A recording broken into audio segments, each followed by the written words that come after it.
Bienvenue dans ce nouvel épisode de Métanoïa, un podcast où l'on parle de transformation intérieure et de foi. Aujourd'hui, je voudrais parler du pardon. Oui, c'est un sujet tabou, sensible. On a tous déjà entendu parler du pardon depuis tout petit. On nous apprend à dire merci, s'il te plaît, bonjour, au revoir et surtout, pardon. Est-ce qu'on sait réellement ce que signifie pardon et pardonner ?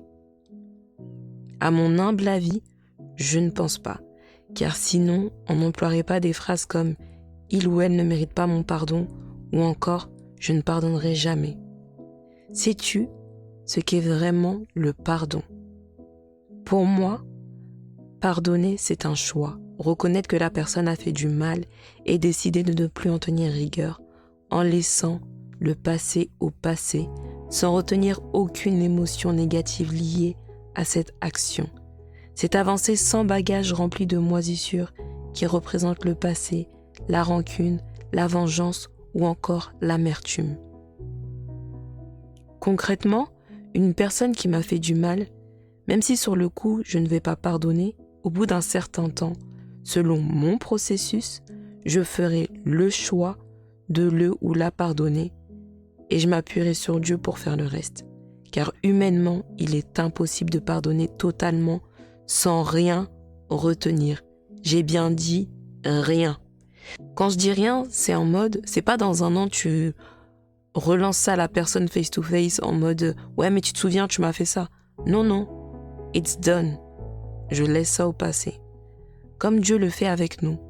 Une fois qu'on demande pardon, pour lui, ça n'a jamais existé. Il ne nous en tient pas rigueur. Comme il est écrit dans Éphésiens 4, verset 32, « Soyons bons les uns envers les autres, compatissants, vous pardonnant réciproquement comme Dieu vous a pardonné en Christ. » Il est vrai qu'humainement parlant, il faut agir en conséquence. Si une personne a tenté de te tuer, tu pardonnes, mais tu n'iras pas dormir dans le même lit que cette personne en disant « Ah ouais, ça y est, c'est bon, j'ai pardonné. » Il y a des actions à mettre en place dans la paix et surtout dans l'amour. Le pardon est une puissance réelle et spirituelle qui délivre. À l'inverse, le manque de pardon est une prison, un poison qui nous tue à petit feu. Que ce soit nous-mêmes qui ne nous pardonnons pas ou la personne que nous décidons d'emprisonner d'une manière ou d'une autre. Quand on réalise que dans la vie, personne n'est parfait, personne n'est plus ou moins que quiconque, que tout le monde fait des erreurs, fait du mal consciemment ou inconsciemment, on se rend vite compte qu'on ne vaut pas mieux que les autres. Par exemple, quelqu'un vient te dire que ta collègue parle sur toi. Tu ne peux pas la condamner alors que 48 heures avant, tu calomniais sur elle toi aussi sans même t'en rendre compte. Le pardon est l'ennemi de l'ego et nous sommes pour la plupart des personnes égocentriques. Et oui, je me mets dedans. On se permet de juger ou de dire qu'on ne pardonne pas parce qu'au fond, on se pense meilleur par nos actions. Mais au final, si on mettait toutes nos actions et celles de notre prochain face à nous, qui nous dit que nous sommes meilleurs qu'eux sur la balance ? Heureusement que pour Dieu cela n'existe pas, parce que sinon on aurait été foutus, je vous le dis en toute franchise. Dans Colossiens 3, verset 13, il est écrit « Supportez-vous les uns les autres, et si l'un a un sujet de se plaindre de l'autre, pardonnez-vous réciproquement, de même que Christ vous a pardonné, pardonnez-vous aussi. » C'est un principe biblique, c'est un mystère, c'est une réalité spirituelle. Alors mon message d'aujourd'hui est simplement, décide de vivre avec légèreté dans la paix, le lâcher prise et laisser le passé au passé, même si c'est douloureux. Ne t'appuie pas sur tes propres forces, mais sur celles de Dieu pour pardonner, et qu'il pense tes plaies, que personne ne pourra penser, car elles sont si profondes parfois et si douloureuses. Il y a des choses qu'on nous a faites ou dites qui nous ont marqués de manière indélébile, si fort que cela nous a transformés, renfermés, endurcis, blessés, remplis de haine, de rage et de colère. Il s'agit de faire le choix de t'en débarrasser, le choix de marcher avec Dieu sur le chemin du pardon pour enfin vivre librement. Car oui, le manque de pardon, l'amertume, etc. sont là pour nous freiner, nous tourmenter, nous manipuler ou encore nous conditionner, et j'en passe. Dans Matthieu 6, versets 14 et 15, il est écrit « Car si vous pardonnez aux hommes leurs offenses, votre Père céleste vous pardonnera aussi.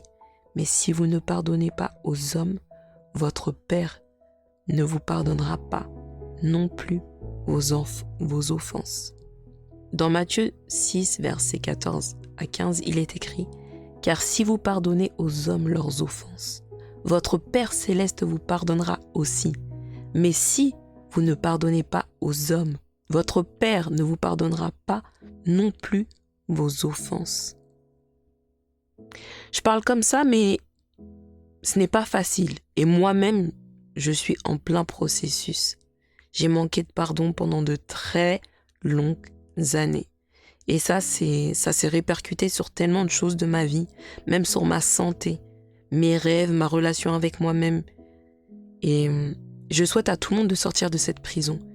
Et surtout, dans Proverbe 4, verset 23, il est écrit « Préserve ton cœur plus que toute autre chose, car de lui viennent les sources de la vie. » Parce qu'en fait, quand on réalise, il suffit d'une fois ou d'un truc, on manque de colère, et là, il y a quelque chose qui s'immisce en nous et qui gangrène. Même si ça ne sort pas immédiatement, dans la semaine même, mais en fait, ça se loge en nous. Et aujourd'hui, je voudrais parler de pardon, oui, et je voudrais que tu prennes le temps, aujourd'hui ou dans la semaine, d'examiner ton cœur, d'examiner ton cœur à savoir si tu as de la rancœur, de la rancune, de l'amertume, de la haine, de la colère, pourquoi, et de tout simplement dire à Dieu, c'est trop pour moi.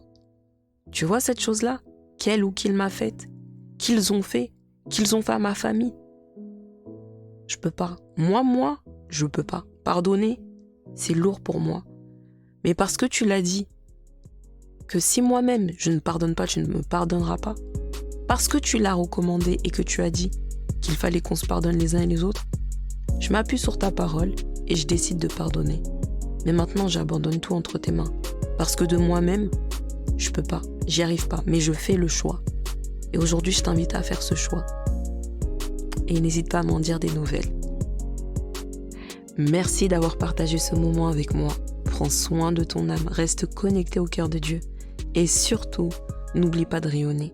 À très bientôt pour un nouvel épisode de Métanoïa. Demeure béni.